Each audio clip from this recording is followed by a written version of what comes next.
Hi everyone. Here we are with chapter 11. Can you believe it? We are in the last section of the class. We're going to be looking in this next section a lot about organizational issues and personalities and dealing with people. And then we're also going to talk about leadership and controlling. So here we go. Managing individual differences and behavior, supervising people as people. And we've talked about this, I've mentioned this before, that truly the biggest asset that any company has is its people, human resources. Okay, so let's get going. Personality and individual behavior. Personality, stable psychological traits and behavioral attributes that give a person his or her identity. That's personality as we define it. So a type of personality is a proactive personality. It's someone who is more apt to take initiative and persevere to influence the environment. So that's kind of really, in many ways, the ideal employee. That's someone who is proactive, someone who wants to taking an active role in their life, and also is going to take an active role in getting things done in the workplace. Okay, so there's lots and lots of different theories about personality. One of them that you'll hear about a lot is called the Big Five personality traits. And there are 5 of them. Again, if you take organizational behavior, we talk about that even more. Extroversion, agreeableness, emotional stability, conscientiousness, and openness to experience. So in recent years, these are the 5 items that they have distilled the personality down to, in recent research. And oftentimes you'll take sometimes some organizations require you to take a personality test when you start working for them to see if you'll fit into the organization, and if you would be a complement to their culture. So extroversion, again, outgoing, talkative, sociable, assertive, someone who's someone who's very social and secure and friendly and loves to be around people. Agreeableness essentially is how cooperative you are and how easy you are to get your temperament, how easy you are to get along with. Emotional stability, someone who doesn't have a lot of ups and downs, someone who's sort of steady and level. Conscientiousness is how responsible and dependable you are. So you might be very assertive, but you might be, but you might not. You could be sort of have erratic behavior. Conscientiousness, of course, how dependable and responsible you are, and then openness to experience. This kind of speaks to this whole idea about how when we talk about learning organizations and willingness to try new things and being open to new things and being open to change, not being threatened by change. Okay, so I talked about how people often use personality tests in the workplace. It is something to be a little bit, it's not personality tests are not the be all and end all because there are many factors that play into it, but certainly things to think about. Okay, so we're going to talk about this whole idea of personality traits sort of a different way. And it's important that as a manager and also as an employee, you understand what these are and you can understand them in yourself and understand them in others as well. We're going to go through and talk about them one by one, but essentially it's self-efficacy, self-esteem, locus of control, and emotional stability. And these are things that will come up over and over again in your life. So when we talk about core self-evaluation, it's like, what is it? How are these things? What kind of traits do you examine as in a moment of reflection? Okay, so self-efficacy is the belief that you can do something, believing in yourself, and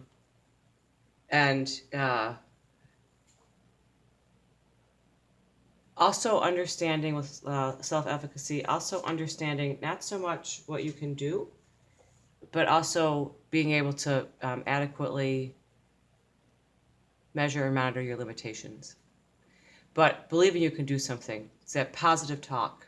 The idea of self-efficacy is you have positive talk. Yes, I can do that. I'm able to do that. I'm going to figure out how to do it, and not psych yourself out and be defeated. Self-esteem, how you feel about yourself. Generally speaking, people with high self-esteem tend to handle failure better. So ways that a manager can boost self-esteem is to reinforce the employees' positive attributes and skills, provide positive feedback whenever possible, break larger projects into smaller projects or tasks so that it's easy to get things done. Express your confidence in your employees and your abilities to complete their tasks so people feel good about themselves, and provide coaching when employees are struggling with a task. So self-esteem. Self-esteem and self-efficacy somewhat similar, but there is a hair of difference between them. Okay, locus of control. This idea of internal versus external locus of control. People who have internal locus of control believe that they have control over their destiny, that they can handle things. External locus of control is that everything happens to you.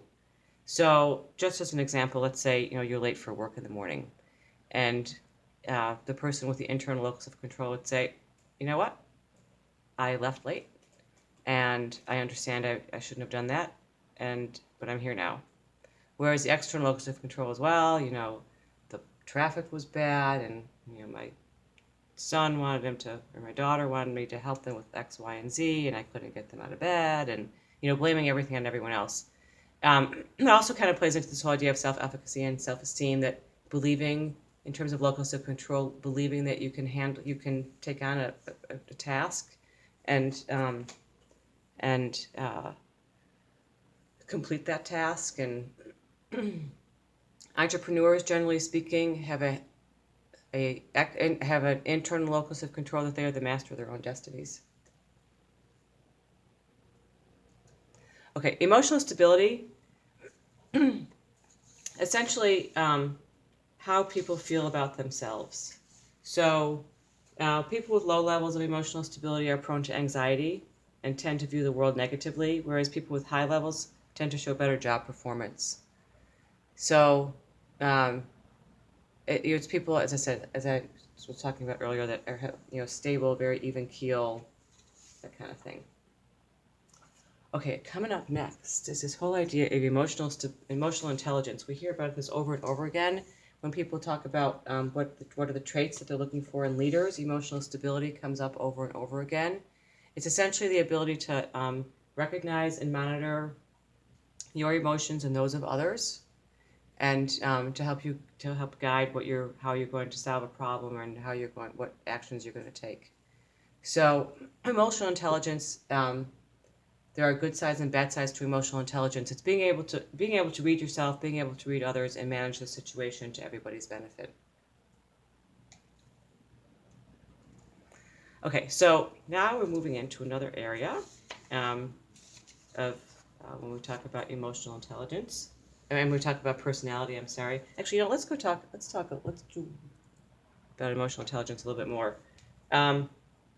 Some of the traits of emotional intelligence are self-awareness, self-management, social awareness, and also relationship management. So when we talk about relationship management, we need the ability to communicate clearly and convincingly, disarm conflicts, build strong personal bonds.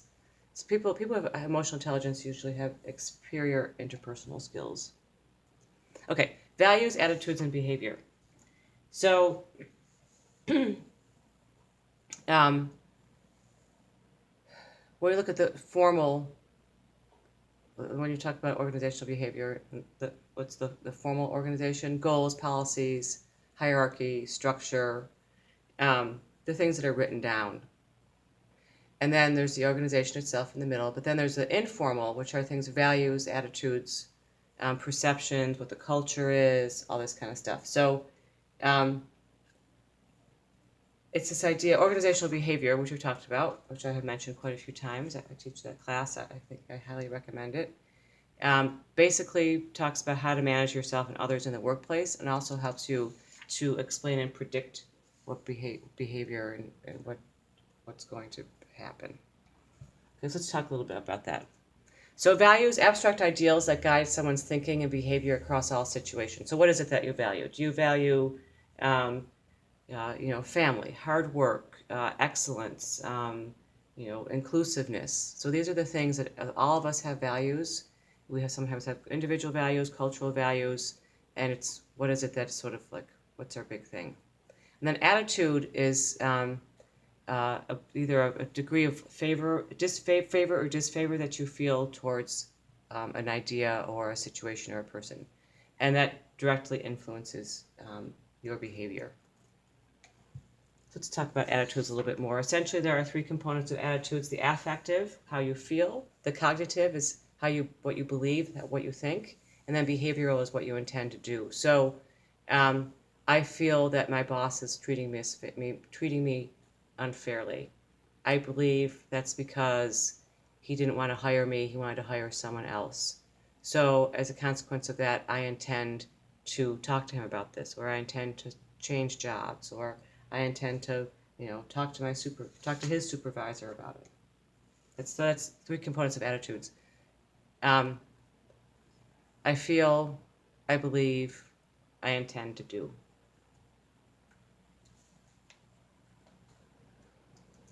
Okay, cognitive dissonance is something that we talk about also in marketing. Cognitive dissonance is this idea that in marketing we refer to it as buyer's remorse, but it's essentially when you think one thing and do another thing.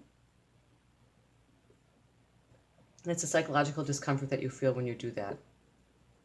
So, for example, your boss asks you to cut the budget by cutting jobs, and you don't think you should do that because you think there's other ways that you can save money, but you have to do it anyway. So it's this incompatible behavior between how you think and how you feel. Okay, perception. That's a big one. Perception is very important. It's basically how we interpret and understand our environment. It is based on all sorts of things, usually our past. Perception is based on social learning, things we learned from personal experience, direct experience in social learning. Social learning is this idea that what we learn from others, what we hear from our peer groups, what we read about in the paper, that kind of thing. So anyway, so the perceptual process, we're going to talk more about perception and barriers to perception. But it's the idea, did you see something? What was it that I saw? So you selective attention, what you see. How do you interpret it? How do you remember it? And then what do I recall about what happened? So, for example, it could be, you see a child playing on the street, and then you interpret the fact that, someone might say, oh, isn't that nice, the child is playing. Someone else might interpret it based on, why is that child out there alone? Where are their parents? And then you keep it in your memory, and then you say, oh, well, I was in such and such a neighborhood, and you should see the kids are just in the streets running wild. Or someone else might say, depending upon their perception and what their past experience is, oh, it's great, that neighborhood's really terrific. They've got, children playing in the street, and it's on the sidewalks, and people feel comfortable letting their children to play outside and all that kind of thing. So perception, everybody sees things differently, and it's probably one of the biggest barriers to communication. Okay, so we're going to talk about some distortions to perception.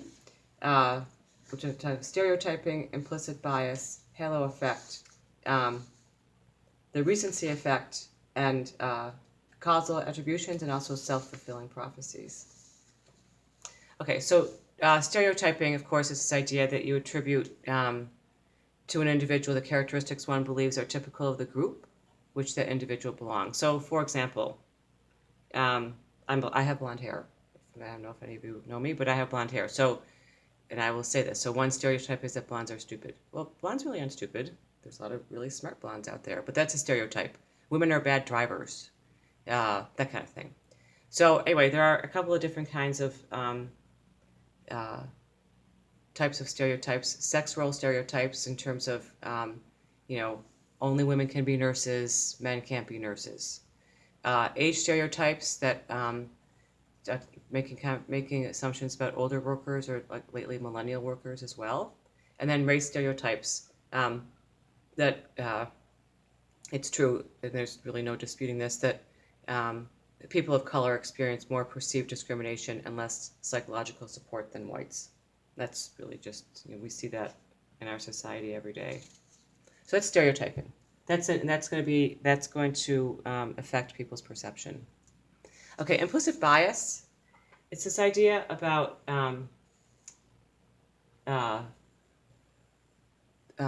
just our own internal beliefs that affect how we understand things. It can be we all become biased. We all have some bias. It's human nature. We don't necessarily recognize it, but it's really just part of the human condition. So one way around that is to this whole idea of clearing norms of behavior, that changing how people think about certain things, trying to discuss what is it that we expect based on what we've learned, and what is it that we observe. Okay, the halo effect is this idea is the idea is that you just make a decision based on one fact. So one single trait. They've got long hair. That guy has long hair. He must not be very organized. Or, oh, they're so good looking. They must be a nice person. Or they went to such a good school. They must be smart, and they must be a hard worker. So it's this idea that one trait is all that they need to know. They don't look any more deeply at anyone. Okay, recency effect. It's the idea that you remember recent information better than earlier information. So you think, oh well, they were so nice to me last week, and you're forgetting the fact that they've been mean to you for years and years. Or oh well, that company is they had such good customer service this time, when in fact they've been giving you terrible customer service for years and years. So, or months and months, or every other time you've gone there. So the idea that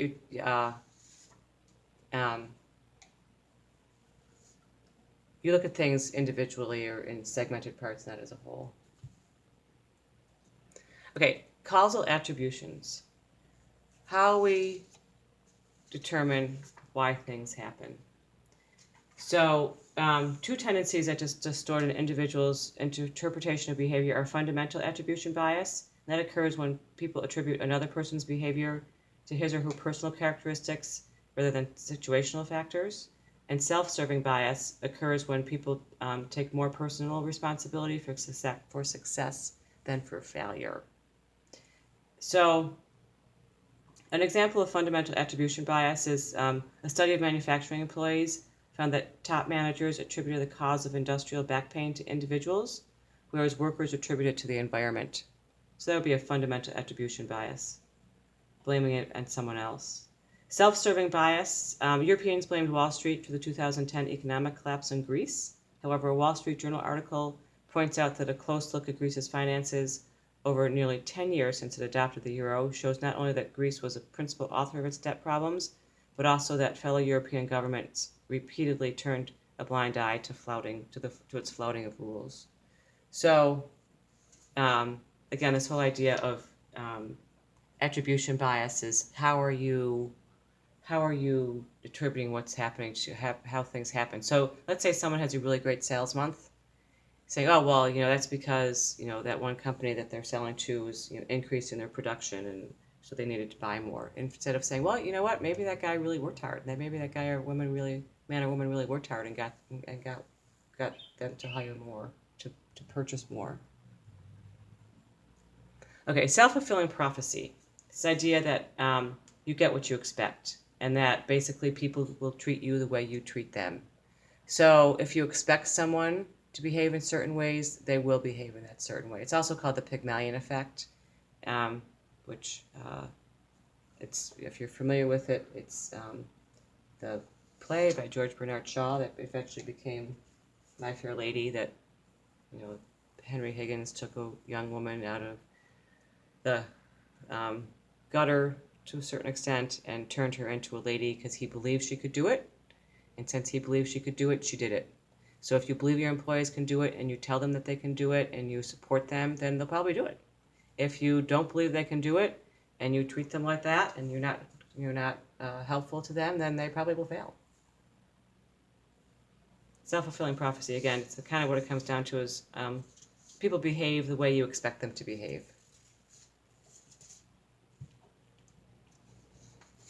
All right, so work-related attitudes and behaviors. We'll talk a little bit about that. This whole idea of employee engagement, essentially how involved is someone in their work? Is the employee happy? Do they feel a part of the community? Do they feel a part of the organization? Do they feel a part of the culture? And culture plays a huge role in this idea of employee engagement, whether they feel a part of the group. Job satisfaction, essentially the extent to which people feel positively or negatively about the aspects of their work. So, are people doing something because it's just a way to pay the bills, or do they really view it as more of a career? So, and there are many facets to it: how you feel about how well you're being paid, your ability to get promoted, how you feel about your coworkers, the other people you work with, your supervisors, all that kind of thing. Generally speaking, if you're more motivated and you're involved in your job and you're satisfied with life in general, you're probably going to have more job satisfaction, and that manifests itself in very positive ways in the workplace in terms of people actually showing up for work, how much stress people feel in the workplace, how much turnover there is in the job, that kind of thing. Job satisfaction is an important thing for a manager to strive to achieve. Okay, organizational commitment is essentially how people feel about the organization, how dedicated they are to the organization. Again, this is something that we talk about more in organizational behavior, but it's the idea of people going above and beyond what is required of them if they really do feel committed to the organization, and oftentimes it's because they feel the organization is committed to them. So this is just important that, why do we care about all these things? And we talked a little bit about it before, but and other how some of these job satisfaction manifests itself, but you want to make sure, again, there's performance and productivity so that the people are fulfilling their expectations, and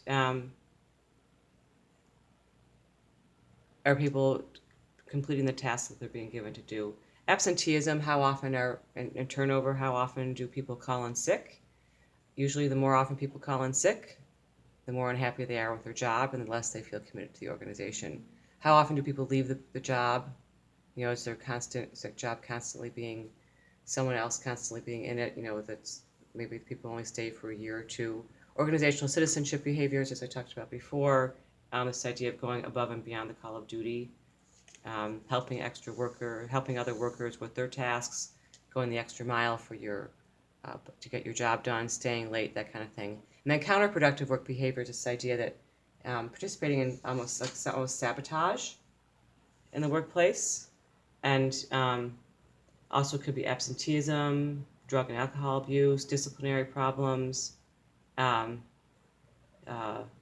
It could be, even as extreme as sexual abuse and white-collar crime. Okay, so let's talk about I'm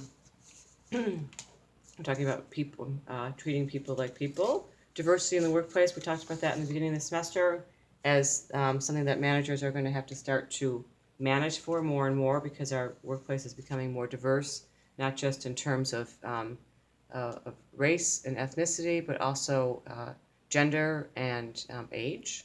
So the idea of diversity and socioeconomic background, capabilities, there's all sorts of, diversity has many faces. You should just take a look at the diversity wheel here. So in terms of the organization, it could be, all those different things, the function level that you're at, what your work is, what division or department you're in, how much seniority you have, where you work, union, non-union, management, that kind of thing. External dimensions in terms of what things go on outside of the workplace that are part of it. So you can read all of those, and then also internal dimensions. So that's actually about the person themselves. Just to give you an idea of all the different types of diversity. So there are some trends these days in workplace diversity.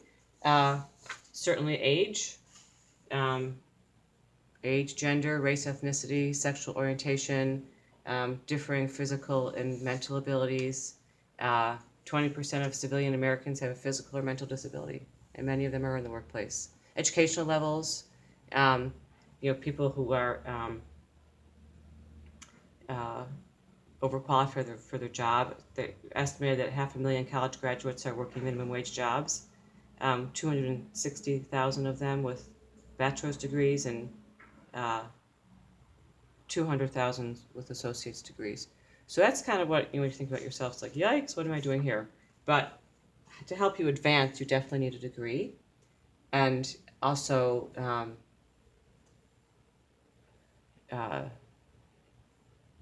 it'll help you get the job, it will help you advance. And then we also talk about these organizational commitment and self-efficacy and belief in yourself and having an external locus of control.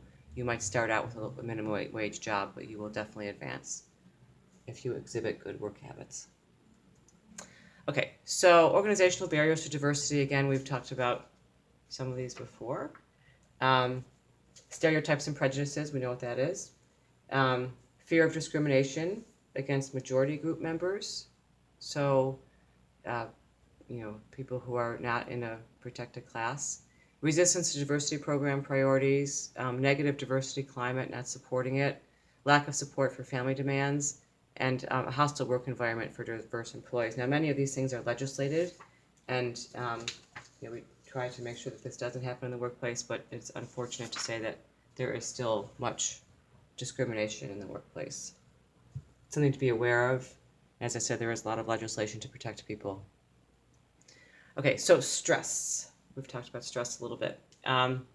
So 2015 study by the American Psychological Association found that parents, younger generations and those living in households making less than $50,000 per year report higher levels of stress than Americans overall, especially when it comes to money. And those who have particularly high stress about money are more likely to say they engage in unhealthy behaviors to manage their stress. So stress can manifest itself in unhealthy behaviors like drug abuse, alcohol abuse. It can also stress can also cause physical physical problems, heart disease, that kind of thing. Let's take a look at them. Sources of job-related stress. So type A personalities is someone who's very driven and very conscious of what's going on. So you put a lot of pressure on yourself to get things done. The job itself might cause stress. Role demands, role overload, role conflict, and role ambiguity. Role overload is this idea that it occurs when others' expectations exceed your ability. When it exceeds your ability. Role conflict occurs when one feels torn by the different expectations of important people in their life. So, you're a parent, but you're also an employee, but you're also, trying to take care of your aging parents, that kind of thing. And then role ambiguity occurs when others' expectations are unknown, when you're not exactly sure what you're supposed to be doing. And that can be really stressful if you're not clear as to what you're supposed to do. A group demands, people don't get along. And also, or maybe if you are okay, someone else's stress might cause you stress. Organizational demands, organizational culture that promotes high pressure work demands on employees will feel the stress response. And non-work demands are things outside in our personal lives. All right, so what are some symptoms of stress? Physiological, psychological, and behavioral. So physiological are things that actually happen with the body. Backaches, headaches, sweaty palms, nausea, racing heart, that kind of thing. Psychological, boredom, irritability, nervousness, anger, anxiety, depression, all of these things can be a consequence of stress. Behavioral, sleeplessness, changing in eating habits, either not eating at all or binge eating, increased smoking, alcohol, or drug use. And then burnout is when you're just done. Like you're exhausted, um, and you're you're maybe you've been sucked into the routine too much. So, and generally speaking, overstressed employees are apt to call in sick, miss deadlines, take longer lunch breaks, show indifference to performance. So, what do we do about that? So, employee assistance programs are very helpful. Employee assistance programs, many of them, many companies offer them. Someone you can go talk to, seek counseling. Recommend a wellness approach and actually providing wellness programs and holistic, mind and body. Making sure that you have a supportive environment.